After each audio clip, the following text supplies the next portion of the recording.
Hello there, friends. Today we're going to be solving a problem from Number Theory by George E. Andrews. The problem is from section 2-2, number 4, and the problem goes as follows. We're given the definition of the lowest common multiple, which is defined as the smallest integer, positive integer, that is divisible by both a and b. So it's some integer, we'll just call it c, such that a divides c and b divides c. So c is a multiple of both a and b, and it's the smallest multiple. And we're being asked to prove that the lowest common multiple of a, that's some given positive integer a and b, is equal to a, b divided by their greatest common denominator of a and b. So let's get started. First things first, I'm going to solve this by contradiction. So I'm going to solve this by trying to arrive at a contradiction given the statement suppose not, that is, suppose that this isn't the case.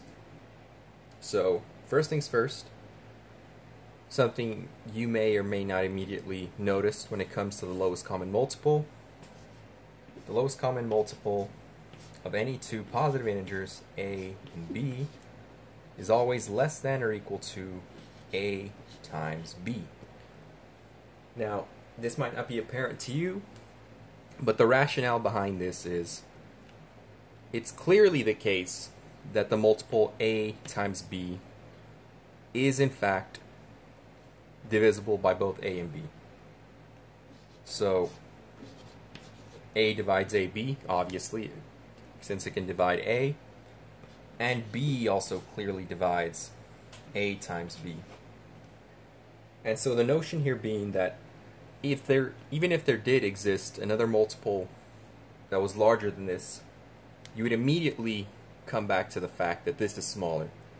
And so the lowest common multiple is always going to be that less than or equal to a times b.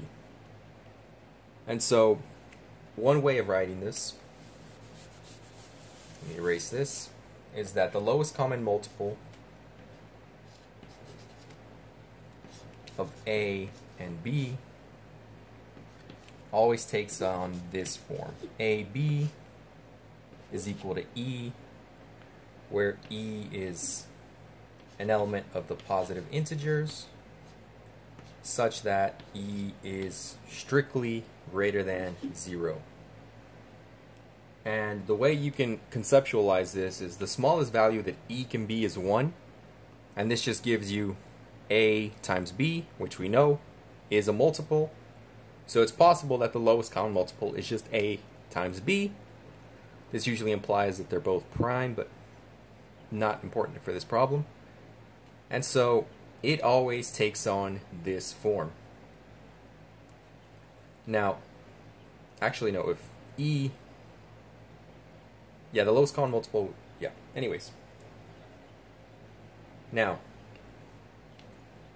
given that the statement we want to contradict is this one up here up top, which is that the lowest common multiple isn't equal to this, there's something else being stated here, and that's stating that this multiple of a and b is the smallest.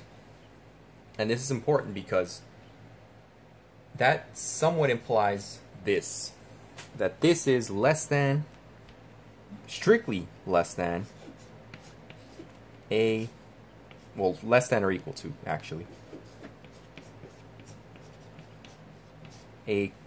than ab divided by the greatest common denominator of a and b.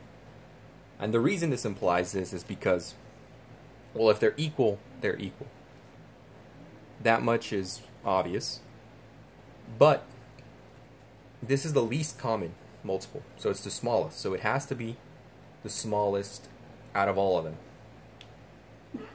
And now we've sort of reached a contradiction here, because the implication being that if this is the smallest,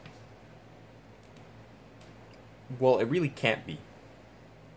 And the rationale there is that if you look at this greatest common denominator here,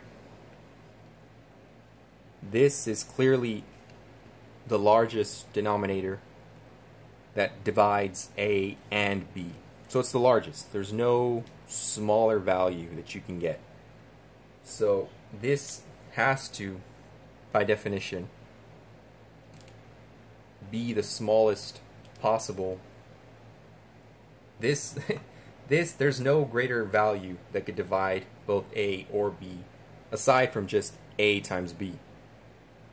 So this statement cannot be true.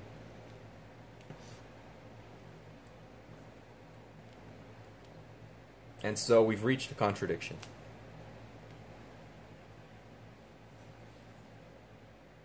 Now, if you have any questions, or you need some part of the proof clarified, feel free to let me know in the comments section.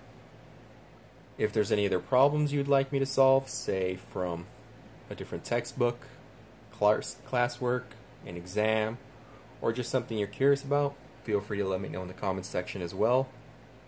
Thank you for watching, and I hope you have a nice day.